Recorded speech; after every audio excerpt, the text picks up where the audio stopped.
Hello team and welcome to another ATP Geopolitics video with myself, Jonathan MSP. So Ukraine War Update Extra video, giving you extra tidbits and nuggets to get your teeth into to give you a greater understanding of the war in Ukraine.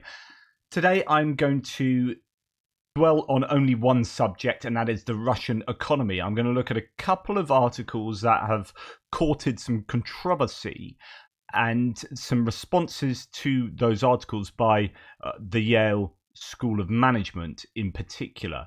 So the first article is a New York Times piece that could be one of these instances where the New York Times editor or the newspaper editor chooses the headline and the article doesn't necessarily 100% reflect that headline. But nonetheless, this has been rebutted as an article as well. So the article is titled How Putin Turned a Western Boycott into a Bonanza. The article doesn't necessarily talk about how much of a bonanza this is, how much of a positive thing this is for Putin, how, that he's in a better position now than he was, but might say more about, it's not as bad for Putin as one might think, or it's certainly missing an awful lot of context, the article. So anyway, this is a New York Times article that I have here in archived form, so it's not missing stuff, but it's a bit all over the place. I'm going to read you a few bits of it to give you a flavour. So today in Russia, a robust consumer world carries on, helping Mr. Putin maintain a sense of normalcy despite a war that has proved longer, deadlier and costlier than he predicted. Most foreign companies remain in Russia, unwilling to lose the billions they have invested over decades. And indeed, actually, to go back to me, this is something the Yale School of Management and people like Jeffrey Sonnenfeld have looked to counter, the idea that most companies stayed in Russia. They actually have detailed all the many that have pulled out and the changes to the operations within Russia, so that it might not be quite as rosy for the Russians as, well, particularly the Russians claim. There's lots in this article. I'm not going to go through this article. I'm going to go really through the response to it and the response to the Wall Street Journal article. But it does go and mention Sonnenfeld here. So abroad, Professor Sonnenfeld and others kept up the pressure. More than 200 companies had earned F grades on the list. Professor Sonnenfeld testified before Congress in November 2022. Remaining in Russia, he said, was tantamount to supporting the government. But under Mr. Putin's rules, leaving also directly benefited the government and in turn the war. This year, and this is the point that they have most of an issue with the Yale School of Management team. It's the idea that the companies that left caused the government to benefit, and actually they say no, they haven't. But anyway, the article says this year the parent company of IKEA sold its Russian malls to a state-controlled bank. Nokia, I don't know if that's Nokia, sold its operation to an oil company owned by a Russian regional government. The Russian operations of Nissan, Renault and Toyota were taken over by a state company. The Russian government has looked to use former Western auto factories to produce vehicles for the state-owned luxury brand Aurus, according to an internal trade ministry document obtained by the Times. Neither the trade nor finance ministries responded for requests for comment. Mr. Putin also found a way to bring money straight into state coffers. Early on, foreign deals were subjected to what the government called a voluntary tax, required for the privilege of taking money out of Russia in a lump sum. Companies that opted not to pay the tax would receive their payouts in installments. But by early this year, Mr. Putin had stopped giving them the choice. Companies had to pay tax, and they still might get their money in installments. The Kremlin also made explicit what had been implied since the Kinross deal. Companies were required to sell for at least a 50% markdown. Now, what the subsequent articles, the New York Times, Wall Street Journal articles, kind of look at is the idea that, hey, this is a deal for Putin. The fact that he's getting things at 50% markdown is a right deal for Putin, rather than look at the wider context that if you're having to buy stuff at a 50% knockdown, it means the valuation of everything is absolutely plummeted and you're up the creek without a paddle. And it's that the Yale School Management team sort of dwell on an awful lot in order to give the corrective to articles like this and the one in the Wall Street Journal, more so this one than the Wall Street Journal one. But I won't read you any more of the New York Times piece, but to let you know that they are taking aim very much at this, the Yale School of Management. So what's the Wall Street Journal piece? Well, it's just an opinion piece, but it says the winners of the year are Putin, Musk, and the US economy. So it talks about being controversial for many who might read the Wall Street Journal, since it is a right-leaning publication where there aren't too many fans of Biden. But it says, as I've been saying recently, like, the US economy really is doing very well, all things considered. And I know some of you really hate Biden and the Democrats that much that you would almost prefer to see you prefer to see the US economy go badly so that you've got fuel for the burner to put Biden on the burner. You'd prefer to denigrate an opposition leader of your own country than your country do well. And as I explained yesterday, this is a kind of natural feeling for all of us who feel so strongly against certain people in politics. Like, you hate to see them do well. Seeing them do well is hurts so much that you'd rather your country fails, and that means that you can keep denigrating that person. Well, the Wall Street Journal says, despite that, actually the US economy is doing really well, right? And so it says the US economy is a winner. It talks about Musk being a winner. I won't go into that. What I will just look at is Putin. So oddly, the Wall Street Journal says Putin is one of the geopolitical winners of the year. So it gives me no joy, says the author, to declare Vladimir Putin the geopolitical winner of the year. Though his war on Ukraine continues to inflict massive damage on Russia, even as it slaughters blameless Ukrainians, his position looks immeasurably stronger than a year ago.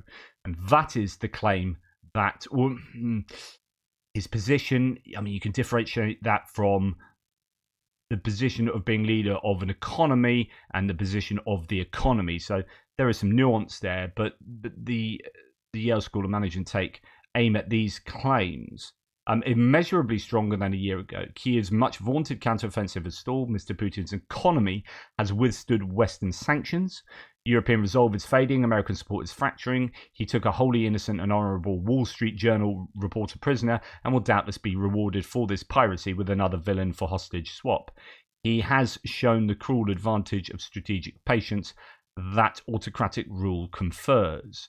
That should make Vladimir Zelensky the geopolitical loser of the year, but his continuing fortitude in the face of existential menace is too admirable for that title. So let's instead award it to a really deserving loser, Yevgeny Prigozhin. It could have been so different for Mr. Putin's chef, but after cooking up a credible mutiny, he messed up the recipe and wound up as toast. Another statistic in the astonishing run of fatal accidents that befall those deemed a threat to the new Tsar.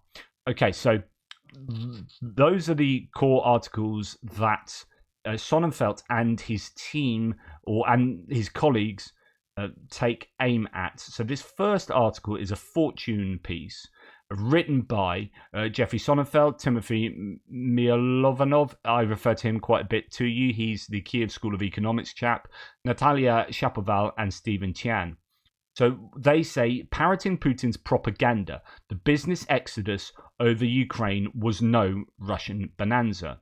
They say, and it talks about the New York Times article and how it picks on Sonnenfeld, but actually kind of forgets all the other people that have done so much work towards that, such as the Kiev School of Economics. But it says, if the business exodus was so helpful to Putin, so a New York Times article talks about those businesses leaving Russia. So if it was so helpful to Putin, we would like to know why all four of us, these four authors, have been placed on Putin's sanctions list, with the first author, so Sonnenfeld, ranked number 6 on that enemy's list, even higher than Senator Mitch McConnell.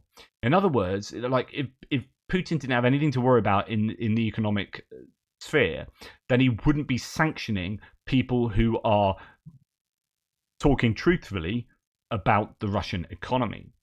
Anyway, it continues. In addition to helping catalyze the business exodus, our research collaboration has helped counter Putin's propaganda by showing the economic devastation wrought by this war. Russia is no longer remotely an economic power and has suppressed the minimum reporting of transparent national income statistics that is required to retain IMF membership. So you shouldn't even be a member of the IMF, given that they cannot even publicly produce transparent figures about their own economy. Anyway, it continues. With industrial might below that of Chile, Putin's Russia survives merely by seizing assets. This is something we've seen concerning, for example, Carlsberg, the big international brewer. The increasingly state-dominated economy is cannibalizing its own companies to maintain Putin's war machine. We are concerned that the authors of the NYT article may be falling for the same kind of Russian propaganda we have been so tirelessly debunking over the past 2 years. In fact, they back their critique by unquestioningly quoting Kremlin officials. Putin's discredited spokesperson Dmitry Peskov, a Putin-picked Russian buyer of assets, as well as Putin himself. And this is true. So actually, when you look at the New York Times article, they actually do a lot of referring to Dmitry Peskov, who is like propaganda mouthpiece extraordinaire of Putin. Putin himself and another chap involved directly in all these kind of propagandistic shenanigans. So it's like you need to delve a little bit deeper than that to get a sense of what's really going on inside Russia, surely. Anyway, the article continues. The last word is given to Dmitry Medvedev. I mean, goodness me, as they rightly say here, the unhinged former Russian president who casually and regularly threatens to use nuclear weapons against Ukraine. No wonder the Russian government is enthusiastically tweeting out the NYT article across official accounts. Right. So I'm going to have another pop at the NYT, and I did this recently, and they are, I don't know what's got into them. I don't know where they're going. Someone said that they are, it's possibly about being aligned with what's going on in Israel, Palestine, and there's some kind of connection there. I don't know. I have historically very much liked a lot of the New York Times reporting. So it kind of irks me that they have just gone, I don't know, they've gone off piste with a lot of their reporting concerning Ukraine at the moment. And if they're going to start using sources such as Medvedev and Peskov and Putin to claim that, hey, Putin has turned a Western boycott into a bonanza, then I think I have a bit of a problem with that. And please, let the New York Times know about this. Tweet at them that you are displeased with their kind of reporting. In reality, the exits of over 1,000 global enterprises from Russia out of 1,400 major enterprises before the war have had a crippling effect on business confidence, foreign investment, and the overall Russian economy. Even the Kremlin admits that, quote, it prefers that companies remain in Russia, as the article duly notes. To support their erroneous thesis that the business retreats have paradoxically only helped Putin, the reporters focus on the costs incurred by multinational companies in leaving Russia, pointing to billions in asset write-downs and lost revenues. But this fails to capture the full picture. In other words, the New York Times article says, hey, look at how problematic it's been for, say, Carlsberg pulling out of Russia. Actually, Russia pretty much asset stripped or stole Carlsberg's entities off them. And they've had to write down huge amounts of value from their kind of business portfolio. But that's painting like a really one-sided view of what's going on. I mean, that's hardly relevant to how well Russia is doing, other than to say, well, they've been able to steal or get at vast knockdown some kind of economic entities, aspects of economic entities. The companies that exited Russia outperformed those that remained, according to our analysis of market data. As we noted last year, the decrease in market capitalization of the exiting companies was more than double the value of asset write-downs. Hardly surprising, considering that for most companies, Russia represented no more than 1 to 2% of their global revenues. Plainly put, exiting Russia was value additive, not value destructive for global multinational companies. Looking only at the value of Russian asset write-downs ignores the financial and reputational benefits reaped across the rest of the world by the companies that exited Russia. As further evidence that the business retreats are helping Putin, the reporters in the New York Times article focus on how the Kremlin is mandating companies sell their Russian assets for at least a 50% markdown, as supposed evidence that Russian buyers are getting good deals, but conveniently ignore how the valuations of Russian assets have plummeted across the board since Putin's invasion. In fact, so in other words, what these authors are saying is that, okay, so company I was going to say company X, but there's a company called X now. So company, I don't know, Widget Inc. Right, Widget Inc. stay in Russia. Russia say, right, if you're going to stay here, we're going to take that off you at a 50% markdown. So they're going to take an aspect of their business off them at a 50% markdown. And then you look at that 50% savings, if you like, that they've made on the previous valuation of that aspect of Widget Inc. and say, well done, Putin. You have made a really good deal there. Not a deal, stealing. Like, you've got really good value for that. But if all the other valuations inside Russia of any other business entities that are there have also dropped like 50%, then that's not a good deal, like relative to the value of other things. Like if I could buy a can of beer at 50% off and all other cans of beer was still 100%, and hey, that's a good deal. I can get that can, which is comparable to all these other cans, at 50%. I have a good deal. But if all cans of beer have reduced by 50%, then that's just, devaluation. And me buying a can that's 50% of what it was like a year ago isn't a really good deal. It's exactly what you'd expect given the devaluation of everything else. You've got to see it in the context of what's around it. And that's how I understand this.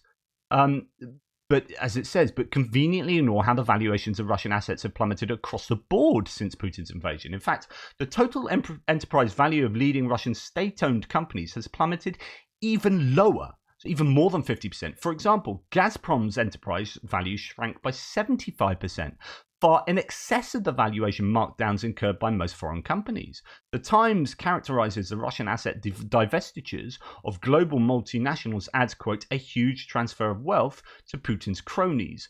But with valuations of even Russia's top state-owned companies down so much, the real story is one of massive, unprecedented wealth destruction as Russian assets plummet, whether they're owned by Russians or foreigners. Continues a little later. The reporters note that companies leaving Russia were forced to pay $1.25 billion in taxes to fund Putin's war effort and ignore the 75% decline in the annual amount of taxes Putin received from foreign companies before the war, as demonstrated by the Kiev School of Economics. In other words, again, it's looking at the whole context and about, yes, they are paying a bunch of tax to the war effort, but is it the same amount of taxes as they otherwise would have expected? Thanks to Putin's seizures, so I'm only now picking out bits here and there. Thanks to Putin's seizures, no multinational firm can justify returning to or increasing investment in Russia as long as he remains in power. So if Putin should be like the geopolitical man of the year, winner of the year, why is no one investing in Russia, in the Russian economy? China are picking up bits and pieces here and there, but that's basically asset stripping Russia, really. And China muscling in the car industries, for example, so that you're now seeing loads of Chinese cars around Russia, is at the expense of the Russian auto industry itself, which is unable to build comparable vehicles, with being unable to get the desired components. Anyway, as the reporters should have noted, only Putin cronies are buying discarded Russian assets from exiting multinationals because nobody outside of Russia wants to invest a penny into the country. Even the Chinese are hardly rushing to snatch up discounted Russian assets. If Russian assets are really such a, quote, good deal, why is it that even Russia's allies refuse to buy in? Although the Russian economy is struggling by any measure, with several sectors of the economy down by at least 90% and energy export revenues down by half, It's fair to say that the initial potential of Russian business retreats paired with economic sanctions to completely cripple the Russian economy is not being fully realized at the moment. So, in other words, Russia did a whole load of things to keep certain economic indicators in the right place.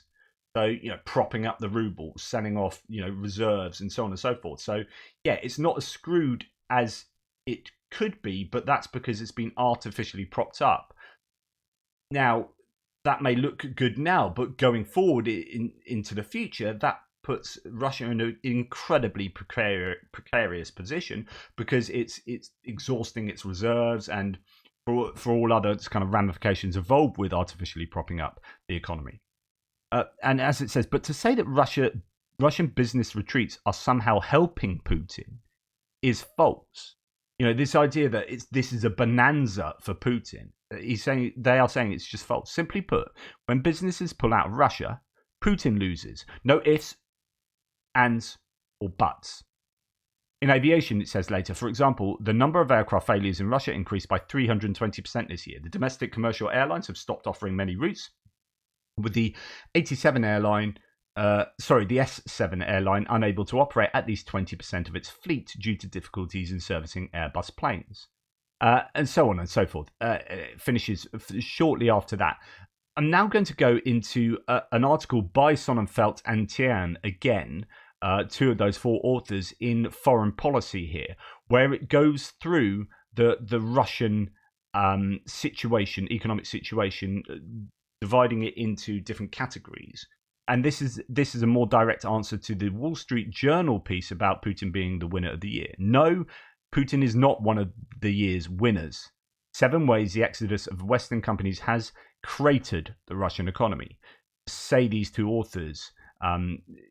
So it's quite a robust response here. Although it's not massively long, it is useful. And in fact, what you can do is go to Joe Bloggs' new video. Russian ruble is dead as a currency. Yale School of Management lists reasons why 2023 was a disaster for Russia. And he takes these different reasons that we're going to go through and looks at them in much greater detail. So if you want to go and check Joe Bloggs out, please do so. Right. So, what do these two authors say? All the evidence suggests there are, in fact, ample costs of the business exodus. Economic data clearly shows that the Russian economy has paid a huge price for the loss of those businesses. Putin continues to conceal the required disclosure of Russia's national income statistics, obviously, because they are nothing to brag about. So, the fact that they're not disclosing statistics, or the occasional cherry-picked one that you have no way of being able to substantiate, verify, means that things probably aren't going as well as they might have you believe. Anyway, the 7 areas where the Russian economy is in serious trouble. So 1, talent flight. In the first months after the invasion, an estimated 500,000 individuals fled Russia, many of whom were exactly the highly educated, technically skilled workers Russia cannot afford to lose. In the year plus, that number has ballooned to at least 1 million individuals. By some counts, Russia lost 10% of its entire technology workforce with this unprecedented talent flight. That's your first issue. Second issue, capital flight. Per the Russian central bank's own reports, a record $253 billion in private capital was pulled out of Russia between February 2022 and June 2023, which was more than 4 times the amount of prior capital outflows. By some measures, Russia lost 33% of the total number of millionaires living in Russia when those individuals fled. So people pulling money out of Russia, individuals themselves leaving Russia, there's just money going out of the country. Capital flight, rather like the talent flight, the brain drain, and I don't know, the money drain. Loss of Western technology and know-how. So this is a third point. This occurred across key industries such as technology and energy exploration. For example, Rosneft alone has had to spend nearly $10 billion more on capital expenditure over the last year by its own disclosure, which amounts to roughly $10 of additional expenses for every barrel of oil exported.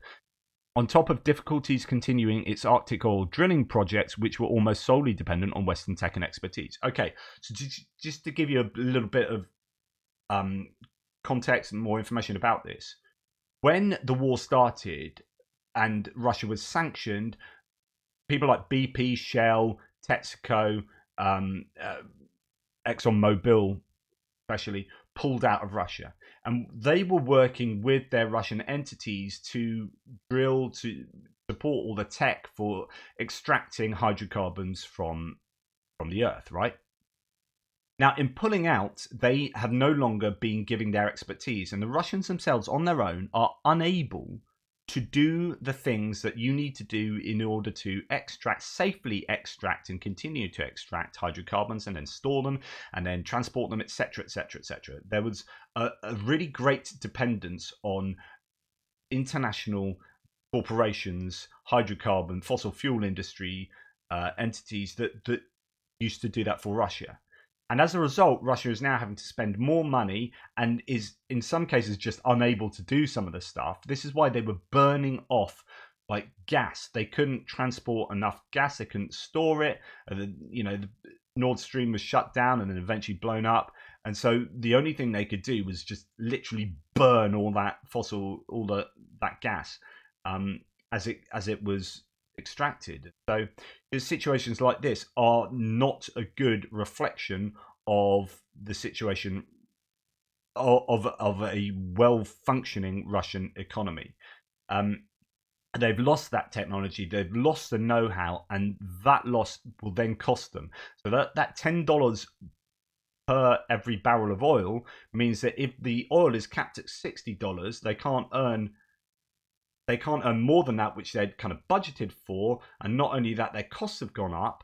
And they've had to cut production, as according to OPEC. So OPEC has said we need to get the price of oil up, right? Because at the moment there's too much oil on the market. So we need to cut our production of oil. So Russia have cut something like 850,000 barrels a day.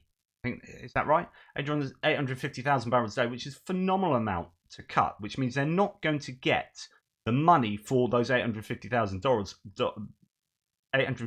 barrels every day. But what the hope was is that would then push the price up, so they compensate for not selling those barrels by getting far more for each barrel. But the oil price cap is hammering them. And what happened is at the same time the US went, oh, you're cutting production so that you can push up the price of oil. Well, we're going to flood the market, and the US is now flooding the market. I mean, these are some things that the US are doing that is massively important, almost as important as providing like weapons in some ways. Flooding the market in record ways, I think, with oil, so that the price is just kept down. So Russia is not only not selling the oil, each barrel costs more to produce.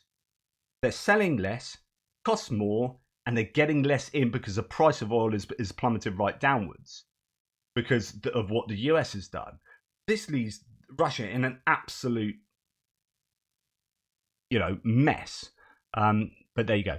And it gets worse than that because of the currency being used to buy the oil, right?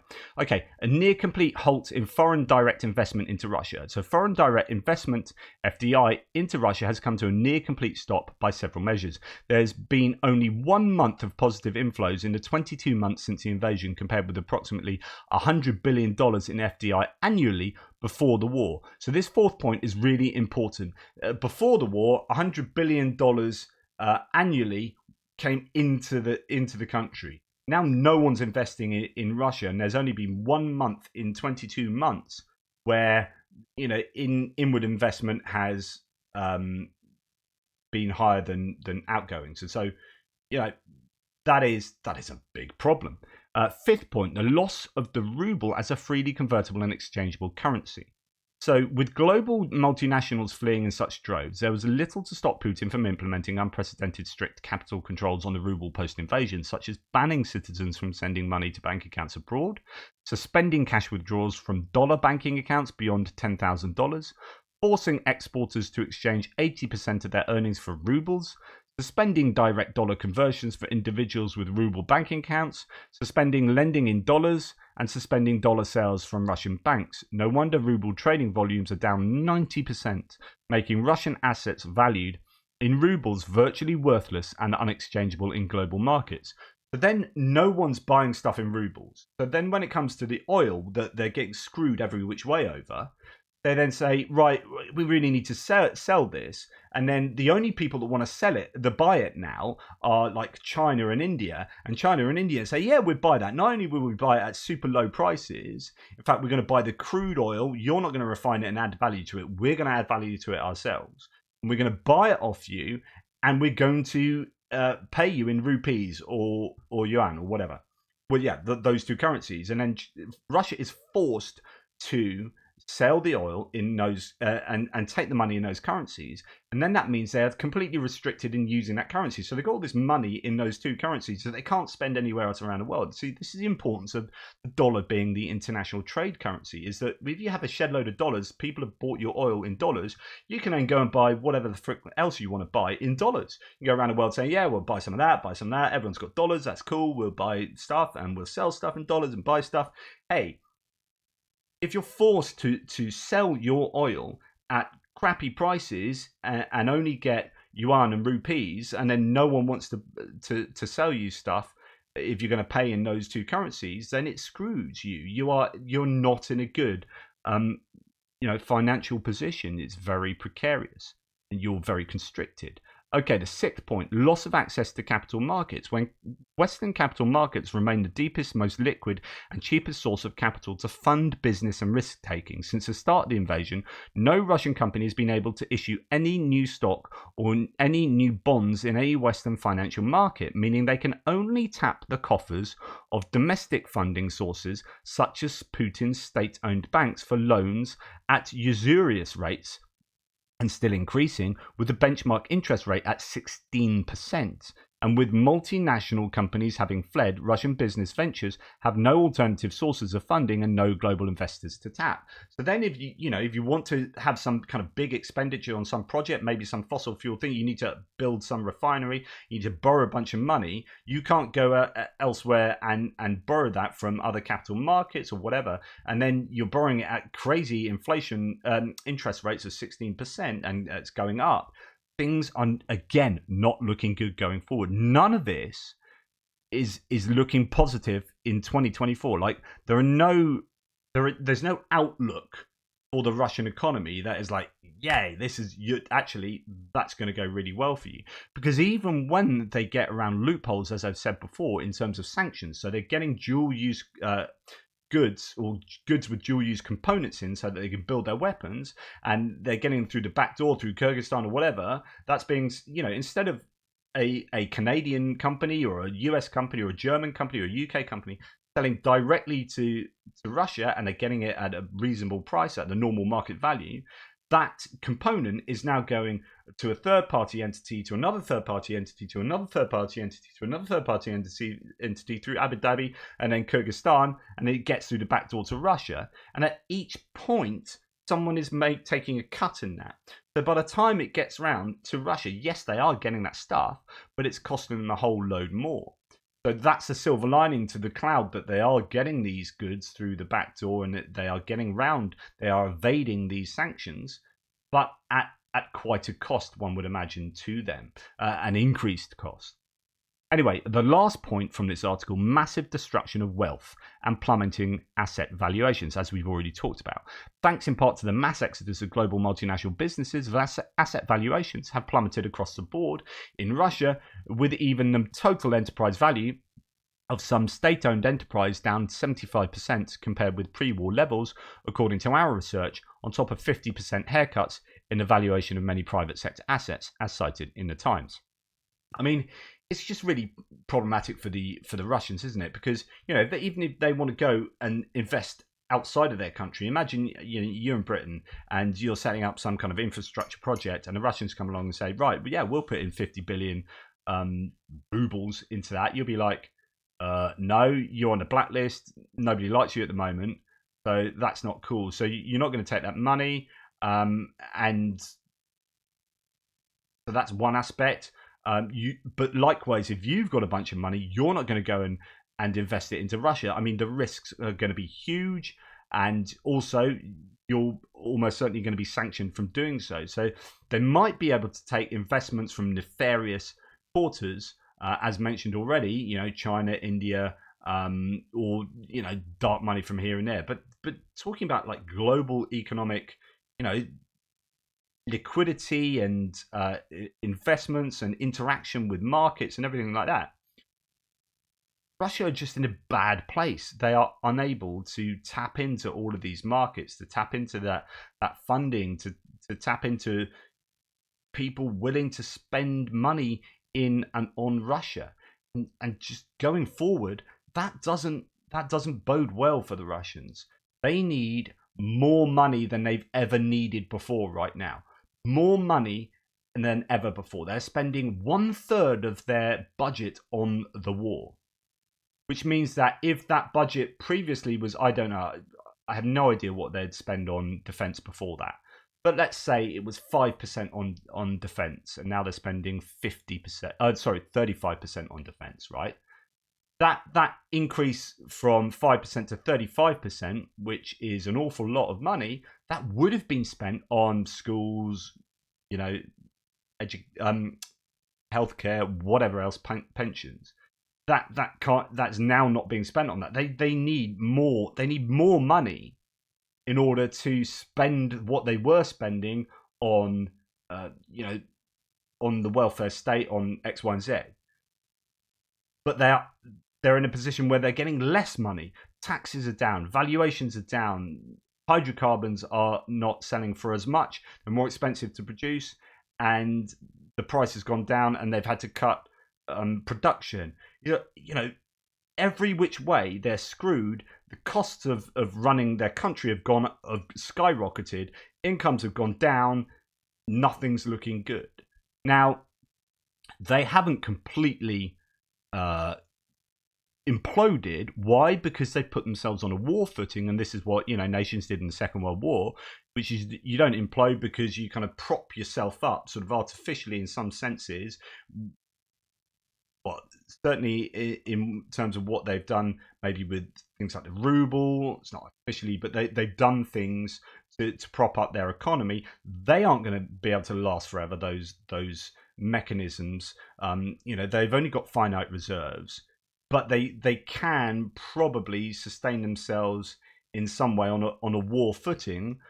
But how much how popular is that going to be in their domestic? Domestically with their population at home in Russia? Are they going to be big fans of being on a war footing and everything going the wrong way, and interest rates and the ability to buy X, Y, and Z, so on and so forth? I don't know. What I do know, or at least what I can soundly predict, I think, is that 2024 will be an insanely tough year financially, economically for Russia. And rather than write articles about how Putin has turned Western boycott into a bonanza and how Putin is geopolitical man of the year, I think it would be far more accurate to write an article on how Putin is just, I don't know, dickwad of the year or something. Because, sorry to be puerile, but that's far more accurate. The guy is a dictator who's an abuser of human rights, who's a war criminal extraordinaire, who is costing his country immensely in terms of where they were and where they are now, and what all the money is being spent on. And it's not being spent on them; it's being spent on the war, right? And spending on the war means also mobilizing huge numbers of people and throwing them to their deaths. If you want to call that geopolitical winner of the year, then I think you need your head checked. Honestly, I can understand why Sonnenfeld and Tian have taken aim at Gerard Baker here, whoever he is, because this is a really warped appraisal of where Putin is at the moment. Like, the fact that he has survived and is still leading the country is about all you can say.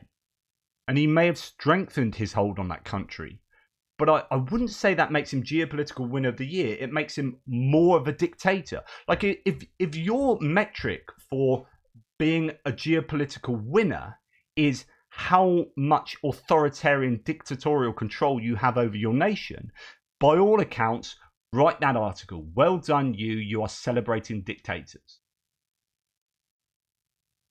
But come on, man. Like, come on, Baker. Sort it out, mate. Maybe, I don't know. Maybe don't write that article, I guess. Anyway, thanks for watching. Please like, subscribe, and share. I really appreciate all the support you have given to the channel and continue to give. It's very, very gratefully received. Sorry, this is only one subject, but it's nice to get a little bit deeper into these subjects once in a while. Let me know what you think of both those source articles in New York Times and Wall Street Journal. Let me know what you think of what Sonnenfeld and his colleagues have said about these topics, whether you've got any expertise you can bring to bear as well. Take care. Speak.